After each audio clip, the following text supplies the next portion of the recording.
Safia FM, la radio H24.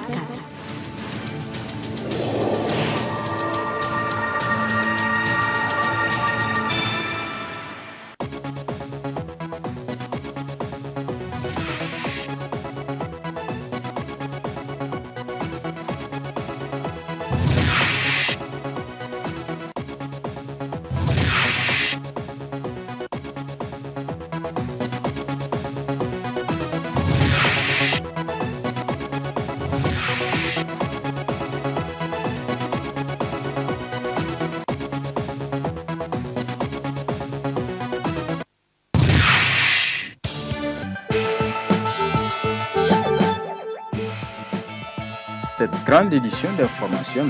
Monsieur, dame, bonsoir. Merci d'avoir choisi la télévision Dunia pour vous informer. C'est une circulation fluide.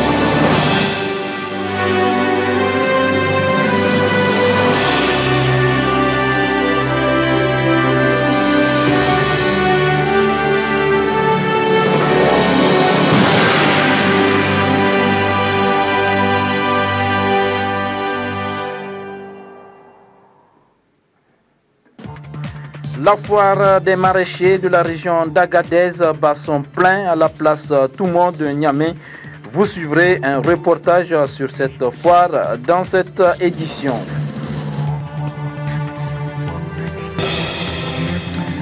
Nombreux sont les jeunes Nigériens qui se donnent à la réparation du téléphone portable. Comment se sont-ils lancés dans ce métier? Élément de réponse dans ce journal. Mesdames et messieurs, bonsoir et bienvenue à cette édition d'information que nous débutons par ce communiqué de presse de la police nationale. Ce jour 14 janvier 2014, aux environs de 9 h, les scolaires de la ville de Zender avaient boycotté les cours en organisant une manifestation violente. En effet, les élèves du CEG 4 et du complexe scolaire Barma Mustapha, lors de cette manifestation, se sont pris au commissariat central de Zender à travers des jets de projectiles. Malgré cette violence caractérisée, les éléments des forces de défense et de sécurité ont gardé leur sang-froid jusqu'à leur passage. 20 minutes plus tard, pas moins de 700 élèves rassemblés au niveau de la tribune officielle ont fait mouvement vers le commissariat de police de Zender. Au cours de cette deuxième attaque, le commissariat de police a été la cible d'intenses et violents jets de projectiles de la part des manifestants ayant occasionné d'importants dégâts matériels. 3 véhicules en stationnement à la devanture du commissariat, le premier appartenant à un policier, le second à la loterie nationale du Niger et le troisième à un particulier, ont été caillassés par les scolaires. Dans l'enceinte du commissariat, le bureau de l'adjoint du directeur régional de la police nationale ainsi qu'un véhicule de la police immatriculé PN 013 ont été endommagés. À la suite de cette manifestation, 23 élèves ont été interpellés, dont un légèrement blessé. Dans l'élan de leur manifestation, les scolaires manipulés s'attendaient à une réaction violente des forces de défense et de sécurité, ce qui n'a pas du tout été le cas puisque ces derniers ont agi dans les règles de l'art en matière du maintien et de rétablissement de l'ordre public. La situation a été vite maîtrisée par les forces de défense et de sécurité et le même dispositif sécuritaire sera maintenu pour parer à d'éventuels troubles. Un grave accident de la circulation est survenu hier matin à 8 km de Dosso sur la RN1. En effet, un minibus communément appelé Dogombaré transportant À son bord, plus de 70 passagers, tous ressortissants de la région de Dosso, s'est renversé. Le véhicule venant de Tchota a fait une mauvaise manœuvre. Bilan, 12 passagers ont perdu la vie. On compte plusieurs blessés, dont 3 sont dans un état critique. Compte rendu, Seini Yahi. C'était aux environs de 14 heures et qu'un minibus en provenance de Kyoto, donc du Mouloud, s'est renversé et à moins de 8 km sur la RN1 de Adosso. Le bilan est malheureusement lourd. On dénombrait sur place 12 morts et plusieurs blessés graves. Mais donc, il y a eu 3 autres donc, à l'hôpital, ce qui remonte le nombre à 17 morts donc, et plusieurs blessés graves. C'est ce genre de véhicules qu'on appelle communément Dogombaro, donc qui sont destinés uniquement au transport de marchandises. Le véhicule, le minibus, a une immatriculation d'un pays voisin, donc, mais quand même les occupants tous sont de la région de Dosso. Premièrement, d'abord, il y a eu la gendarmerie qui était venue pour secourir les quelques rescapés, et bien que c'est des cas graves. Et il y a eu après les sapeurs-pompiers et la police, et donc dans l'ensemble, ils avaient secouru ceux qui restaient encore vivants. Et il y a eu le gouverneur qui s'est déplacé sur les lieux ainsi que le préfet et d'ailleurs toutes les autorités de la région de Dosso. Présentement, et malheureusement, l'hôpital est saturé parce qu'on a même fermé toutes les portes et il y a même des blessés et bon, des cas de maladie, des cas de certains malades qui viennent mais qui n'arrivent pas à avoir accès parce que les portes sont fermées. Parce que de temps en temps, je vous dis, à chaque 5 minutes, on peut dénombrer un nouveau cadavre. Et ce que nous avons vu sur les lieux, c'est seulement deux personnes, donc une femme et un homme. Une femme et avec un bébé qui est sain et sauf. Et un homme aussi, et le chauffeur, donc le chauffeur qui a eu seulement quelques... Le ministre de l'Enseignement supérieur a rencontré hier les militants du Modène FA Lumana dans la salle de réunion du conseil de ville de Maradi. Une réunion d'échange au cours de laquelle une déclaration de soutien au gouvernement a été rendue publique. Compte rendu Alzuma Seini. Debout et attentif à l'hymne du parti, la main droite sur la poitrine, ces militantes et militants du parti Modène FA Lumana du Gobire du Katina assistent à la rencontre politique d'échange avec le ministre de l'Enseignement supérieur, de la Recherche et de l'Innovation.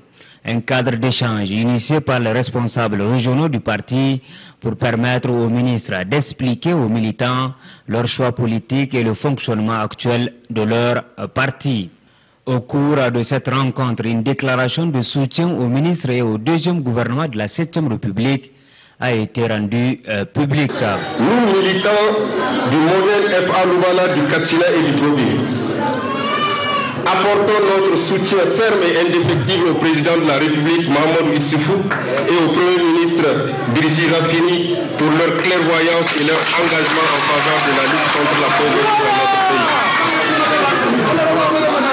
Appelons tous les partis à adhérer au principe du gouvernement d'union nationale en vue de créer une synergie nationale de l'intérêt du peuple nigérien.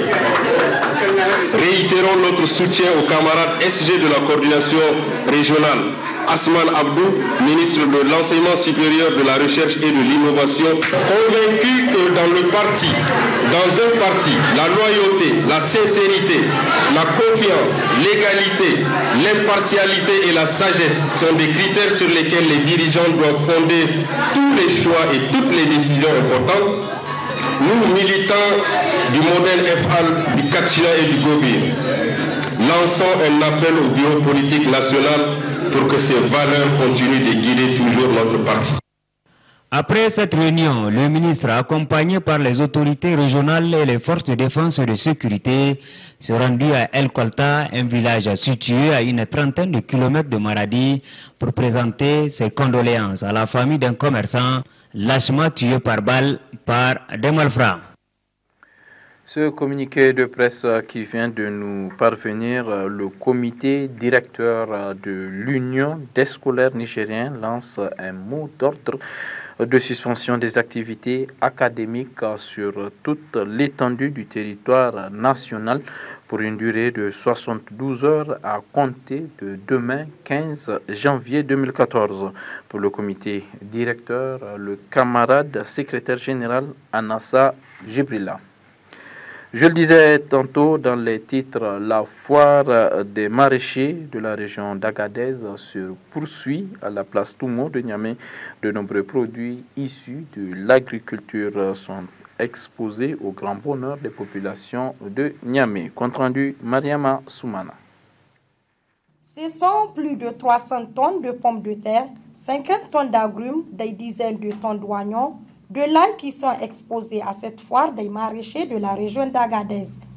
Ces produits qui proviennent des communes du Férouane, Timia et Tabelot sont l'œuvre de 73 jeunes agriculteurs déterminés plus que jamais à faire de l'initiative 3N une réalité au Niger. Il y a beaucoup de gens qui nous ont félicités, qui nous ont donné le courage que c'est très bien ça, c'est bon ça.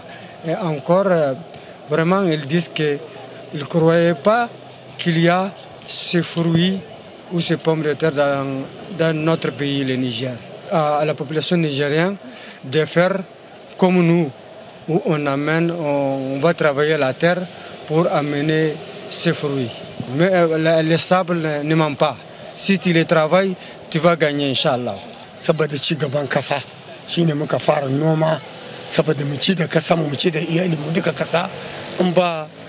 C'est pour développer notre pays que nous mettons un accent sur l'agriculture afin de nourrir nos familles et le pays tout entier. Même les autres pays se sont développés grâce à l'agriculture.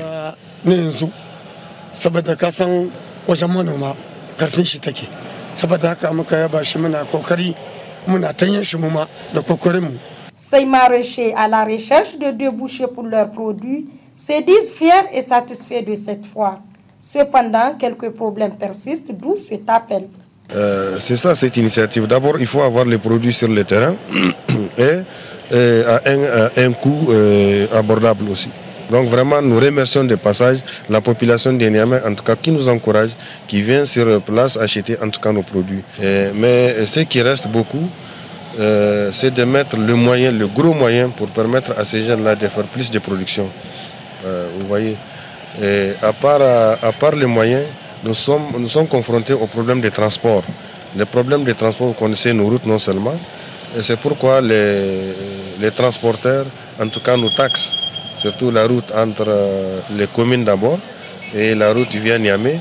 En tout cas, c'est des routes qui sont vraiment difficiles à accès, et c'est pourquoi le coût des transports, en tout cas, est élevé. Nous demandons à l'État, en tout cas, de faire un effort, au moins pour soulager ces producteurs, au moins par rapport au transport de ces produits-là. Au regard de l'abondance de ces produits, il y a lieu d'affirmer que l'initiative 3N se concrétise lentement mais sûrement. Avec la mise en place des mécanismes de conservation de ces produits, le Niger n'aura plus besoin d'importer la pomme de terre. Seulement, des efforts doivent être consentis pour aider davantage ces jeunes dans leur belle initiative.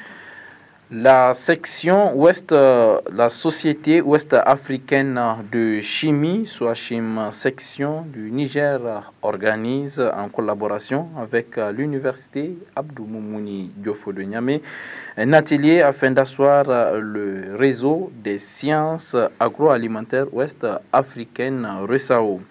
La cérémonie d'ouverture a été présidée par le ministre de l'Enseignement supérieur, de la Recherche et de l'Innovation. C'est Nimekido Jibril pour le compte-rendu. Cadre fédérateur pour les participants, cet atelier permettra de réfléchir et d'échanger sur les modalités conceptuelles et pratiques de mise en œuvre du réseau des sciences agroalimentaires ouest-africain RESAO. Les objectifs que vous vous êtes assignés sont les suivants. La mise en place d'une expertise sous-régionale à la disposition des décideurs et des pouvoirs publics, le recensement et la mise en réseau des laboratoires de recherche pour permettre et faciliter la mobilité estudiantine, la création de masters interuniversités pour une formation spécialisée et de haut niveau scientifique, l'élaboration de projets de recherche interuniversités, la création d'une interface d'échange et d'un espace de diffusion du savoir et du savoir-faire en agroalimentaire, la constitution d'équipes pluridisciplinaires à même de répondre et compétir aux appels d'offres internationaux. La Société ouest-africaine de chimie, la SOACHIM, est une société qui vise plusieurs objectifs. À sa création, les objectifs de cette société savante étaient de promouvoir une dynamique, une synergie d'action pour le développement des sciences chimiques en se fondant sur les deux critères suivants. On ne connaît pas le développement d'un pays sans maîtrise de la science et de la technique. Deuxième critère, la chimie, cette réalité au quotidien est incontournable dans les activités d'une société humaine. Prenant la parole, le vice-président de la SOACHIM est revenu sur les bienfaits de la chimie dans nos sociétés. La chimie, source de la vie, est une réalité au quotidien. On ne connaît pas de secteur d'aspect de la vie où les sciences chimiques seraient absentes. Les sciences chimiques sont présentes partout. L'industrie du médicament repose sur les composés chimiques issus de la synthèse chimique dans les laboratoires.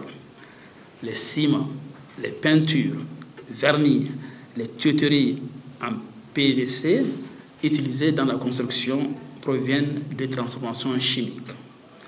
La chimie a permis de comprendre et de caractériser les aliments que nous consommons. La chimie a contribué au développement prodigieux de l'industrie agroalimentaire, un élément clé des échanges économiques mondiaux. À la fin de l'atelier, les participants mettront en place un réseau de sciences agroalimentaires ouest-africain, RESAO, afin de promouvoir ces sciences dans toute l'Afrique de l'Ouest. Le changement climatique est un sujet d'actualité, notamment en cette période de froid qui continue à être observée sur l'ensemble du territoire national avec des températures très basses ces dernières 48 heures. Explication avec les services de la météorologie nationale. Le temps qu'il fait et qu'il fera avec les services de la météorologie nationale. D'abord, prenons le concept dans sa globalité avec le changement climatique, avec ses multiples variabilités. En fait, c'est quoi le changement climatique? Pour parler du changement climatique, il faut déjà partir du réchauffement climatique. Et ce réchauffement, il est dû à quoi essentiellement? Il est dû, n'est-ce pas, à ce que l'on appelle l'effet de serre. L'effet de serre, il est conditionné par quoi? Par un certain nombre de gaz qui sont incriminés, qui ont cette propriété, n'est-ce pas, d'absorption, si vous voulez, des rayonnements émis au niveau du sol. Parce que la nuit, vous savez, le sol dégage en infrarouge, donc c'est sous forme de chaleur. Cette chaleur est ramenée un peu par les gaz carboniques et les gaz dits à effet de serre qui se trouvent au niveau de l'atmosphère. Et donc cela est dû à... Avant, on n'avait pas ces problèmes parce qu'il y avait un équilibre entre ceux qui partaient et ceux qui revenaient. La géométrie de notre Terre et l'axe qui n'est pas tout à fait vertical, qui est incliné, joue un rôle assez important à ce niveau justement, parce qu'il y a des moments où le rayon du soleil nous vient directement, c'est que le cas par exemple le mois d'avril et mai, c'est ça qui fait la chaleur. Et maintenant, pendant cette période-là, nous sommes inclinés, donc le rayon frappe plutôt, et un peu, disons, de façon inclinée, en oblique. Donc il y a moins de chaleur qui nous arrive. Et c'est ça qui détermine les périodes dites de froid en fait. Sur le plan national, ces dernières 48 heures sont caractérisées par une vague de froid. Qu'est-ce qui explique cela et quelles sont les prévisions? Laon Gaptia répond. À l'intérieur de ces mêmes saisons, il peut y avoir des vagues de froid. Des vagues de froid, ça veut dire que c'est un déferlement, si vous voulez, de froid qui nous vient du nord. C'est le cas, par exemple, aujourd'hui. Vous avez une langue ici qui est venue. Donc, imaginez ici, il y a 2-3 jours, la température était plutôt, même si on prend le nord, à 6-7 degrés au niveau des climats. Hier, il était déjà à 2,7. Aujourd'hui, il est toujours à 3,2. Pour vous dire que les températures sont tombées assez basses. Donc ça, c'est la température minimale. Et même sur l'est du pays, et regardez, ça c'est la configuration d'hier. Nous avons amené 10,4 degrés, 11 degrés 5 à Difa et 9,8 à N'Djamena. Mais nous assistons aujourd'hui, si vous voulez, à une configuration de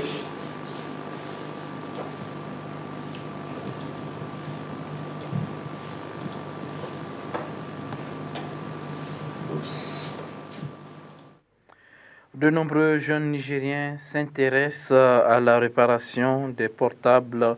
Cette activité très lucrative, mais ces jeunes à l'abri du chômage. Comment se sont-ils lancés dans ce métier? Quelles sont les difficultés qu'ils rencontrent? Éléments de réponse dans ce reportage signé Isidore Banaba. Nous sommes dans l'atelier du jeune réparateur de téléphone portable Isaka Aruna. Depuis quelques années, il est devenu un réparateur de portables de renom. Pourtant, rien ne le prédestinait à ce métier. Après une formation en maintenance et plusieurs stages dans certaines entreprises de la place, Isaka Aruna se retrouve sans emploi. Pour ne pas sombrer dans la précarité, il décide de se consacrer à la vente et à la réparation des portables. J'ai fait la maintenance informatique. Donc, après des années de stage sans embauche, bon, j'ai décidé de créer mon propre business.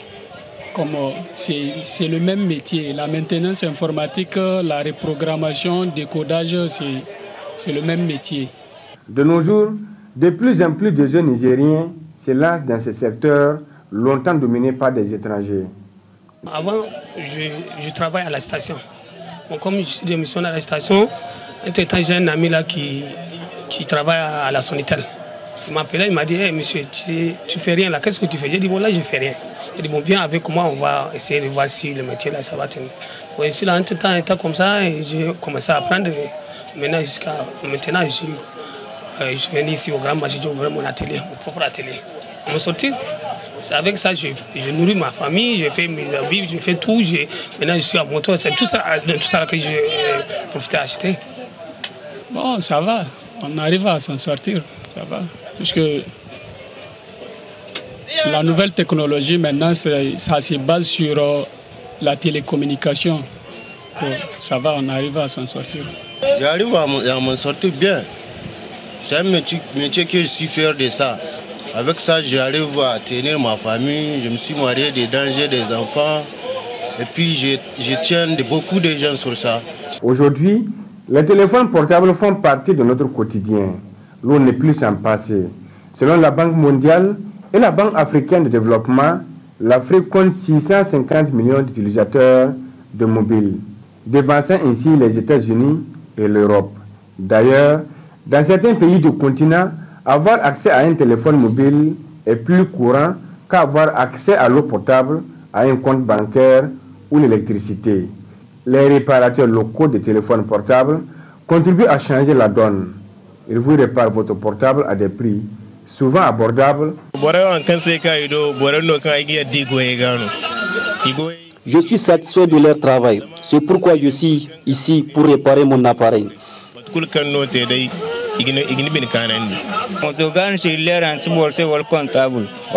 Il sait très bien faire son travail. Chaque fois que mon appareil a un problème, c'est chez lui que j'amène pour réparer et je n'ai jamais eu de difficulté. Le taux de pénétration des téléphones mobiles en Afrique a rapidement augmenté au cours des 12 dernières années, passant de 1% en 2000 à 54% en 2012. Il est donc normal que ce secteur d'activité fleurisse. L'un des problèmes majeurs que rencontrent ces jeunes réparateurs, le manque de patience de certains clients. Cela peut souvent créer des tensions entre réparateurs et clients. C'est tout avec les clients. Bon, peut-être que le client peut amener un appareil en réparation, peut faire 3 mois, 4 mois sans venir. Tu as vu? Quand on amène un téléphone qui n'a pas de langue française, on met la langue française. Souvent en mettant la langue, le téléphone peut s'éteindre et refuser de s'allumer. Donc là, ici, on a un problème de connexion à Internet. Et avant de télécharger le programme qui convient au téléphone, donc ça prend du temps et le client crie sur toi. exercée dans la légalité. La réparation des téléphones mobiles est une activité qui nourrit son homme. Le secteur du GSM peut ainsi donner de l'emploi à beaucoup de jeunes si les autorités s'y prêtent une attention. Elles peuvent ouvrir un centre de perfectionnement afin de mieux former ces jeunes et assainir la profession. Les vendeurs ambulants, communément appelés pousse-pousse, exercent certes une activité génératrice de revenus. Cependant, le plus souvent, ils sont à la base du blocage de la circulation routière. Reportage signé Hima Seibou et Jamilou Oumarou. Installés souvent aux abords des routes, des grands carrefours ou des marchés, ils sont de nos jours nombreux, ces jeunes à la recherche de leur pitance quotidienne. Munis de leurs charrettes, ces vendeurs sillonnent les différents quartiers à la recherche d'un client, leurs marchandises, chaussures, habits, accessoires informatiques et d'autres produits. Nous nous arrêtons aux abords de cette route et quand le client vient, on lui montre nos produits et on fait le marché. Nous rencontrons des problèmes car nous occupons l'espace réservé aux piétons. Et des fois, certains clients qui viennent au marché stationnent leurs véhicules ici. Nous voulons qu'on nous trouve une place fixe pour que nous puissions nous installer pour de bon. Tous à la recherche d'une vie meilleure, les commerçants, disposant de boutiques, soutiennent l'initiative de ces vendeurs ambulants, à chacun sa chance. Il n'y a aucun problème entre nous. Ils sont à la recherche de leur pitance quotidienne. Mais ils font souvent face à la police qui les chasse de temps à autre, qu'on les laisse chercher de quoi subvenir à leurs besoins. Seul inconvénient avec ces vendeurs ambulants, l'occupation des voies. En effet, ils empêchent souvent aux usagers de la route de circuler librement. Il crée des embouteillages, ce qui réduit la fluidité de la circulation routière. Pour satisfaire tout le monde, il pourrait s'installer dans certains marchés disposant encore de places libres. Zoom à présent sur le marché de friperie, devenu très prisé au Niger. Aujourd'hui, ces vêtements dits de deuxième main se vendent de plus en plus cher sur les différents marchés de la place. Constat de notre reporter Halima Abdou. Au Niger, comme dans plusieurs pays africains, le marché des friperies est très prisé. Ce commerce très lucratif s'est développé autour de ces vêtements deuxième main qui viennent surtout de l'Europe et des États-Unis. Transportés par bateau dans des containers, ces vêtements se revendent aujourd'hui chèrement. Pour cause, les frais de dédouanement, expliquent les vendeurs. Nous avons les grossistes qui vont au port de Cotonou pour chercher ça, pour envoyer ici à Gaïa. De Gaïa, ils acheminent ça ici au marché de Wadata. Donc nous partons chez les grossistes là pour prendre. Nous sommes des détaillants en quelque sorte. On détaille, nous on ouvre les balles. On fait les choix, les premiers choix, deuxième choix, puis on vend les premiers choix. C'est un truc que les prix ça varie. Donc le premier choix est différent des autres choix. Donc ce qui fait que souvent on ne peut pas vous fixer pour dire que voilà le prix d'un article. Mais souvent de vue sur toi-même tu peux te dire ah ça c'est un premier choix. Et généralement le premier choix ça a un prix. Au fait, les gens ont tendance à croire qu'en cette saison froide, on augmente le prix. Non, non, non, non. On n'augmente pas le prix. La faute ne demande pas de nous. Mais nous-mêmes, on se plaint. On ne sait pas d'où vient la faute. Souvent, quand tu vas essayer de demander pourquoi c'est cher, le grossiste va te dire que non, peut-être c'est la douane. Pour certains clients, la recherche de vêtements en vogue les conduit vers ce marché. Pour d'autres, par contre, ce sont des contraintes économiques qui déterminent leur choix, l'un dans l'autre. Le marché de la friperie offre aujourd'hui tout le nécessaire, des dessous masculins comme féminins, des soutiens-gorge en passant par les chemises et pantalons pour en venir aux sacs et chaussures. Rien ne manque. Tout est disponible. Le business de la friperie est donc devenu l'affaire des Nigériens. Le volet reportage de cette édition porte sur la commercialisation et la consommation de la gomme arabique utilisée comme amuse-gueule. Cette denrée également très prisée et aussi disponible sur le marché. Retrouvons Halima Abdou pour le reportage. Consommée depuis l'Antiquité, la gomme arabique est récoltée consommée et même commercialisée au Niger. Inodore, souvent sans saveur, acalorique, atoxique, elle est très recherchée par les populations du Sahel. Au Niger, elle sert d'amuse-gueule. J'ai l'habitude de consommer ça. Oh bon, non, je ne crois pas. Sinon, nos grands-parents ont l'habitude de manger ça, donc tout ça là, donc je ne vois vraiment pas ça a une conséquence là-dessus. Moi, en tout cas, je prends ça pour l'amuse-gueule. En cette période, la gomme arabique est très disponible sur le marché. À chaque coin de rue, les vendeurs ambulants la commercialisent. Ces vendeurs arrivent ainsi à tirer leur épingle du jeu. Ils trouvent ce commerce assez lucratif. Je prends 1 à 2 tasses dans la journée. Des fois, je revends le tout et parfois, non. Nous achetons la tasse entre 1500 et 1750 francs CFA. Nous l'importons de Maklondi, de Torodi ou encore de Kanchari. Notre approvisionnement se fait toujours par tasse et le prix varie selon le moment. Dieu merci, nous arrivons à tirer nos épingles du jeu.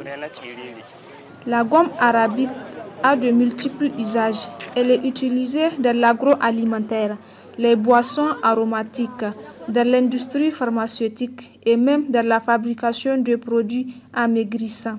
En effet, son faible apport calorique combiné avec la capacité de satisfaire l'appétit des consommateurs favorise le transit intestinal, ce qui peut contribuer à réduire la perte de poids chez les personnes obèses. Mais attention, l'excès de tout est nuisible. Il faut donc la consommer avec modération.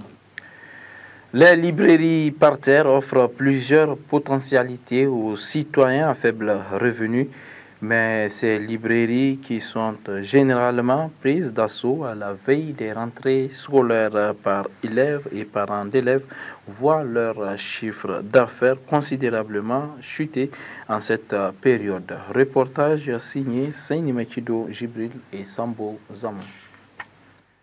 Les livres scolaires coûtent cher dans les librairies classiques. Les parents d'élèves paient cher pour acheter les livres à leurs enfants. Le secours des parents, ce sont les librairies par terre. Pour toute solution, ces librairies vendent à petit prix les livres déjà utilisés. Elles ont ainsi pris le dessus sur les librairies classiques car elles offrent plusieurs potentialités. nan babu sabi library ne lise me su ne muke doko a can lise kin da suka yi san mu kawo su nan mu goge su in so muna gyara su muna sai da su don su cewa da sabi library sai aiki ba sai yara sai duk shekara ana mai da lifikin da aka yi waga shekara shi wace shekara a mai da shi a to su ne muke samuwa muna kawo su anan mu muna sai da su muna goge su mu gyara su mu sai da ma wa'anda suke faran da masu wanda ba su iya ta wani wuri sai library man tsara amma sai zo ne wurin su same shi arha kuma muna essence kin library kana iya kamar na system ka doki na sankem ka doki na sankem ka doki na quatrième ka doki na quatrième puis so ka doki na troisième. Étalés sur les tables, œuvres littéraires, mathématiques, sciences physiques, sciences de la vie et de la terre et bien d'autres disciplines pour tous les niveaux sont vendus. Prix abordable, disponibilité d'ouvrages, ce sont les facteurs qui font le succès de ces librairies.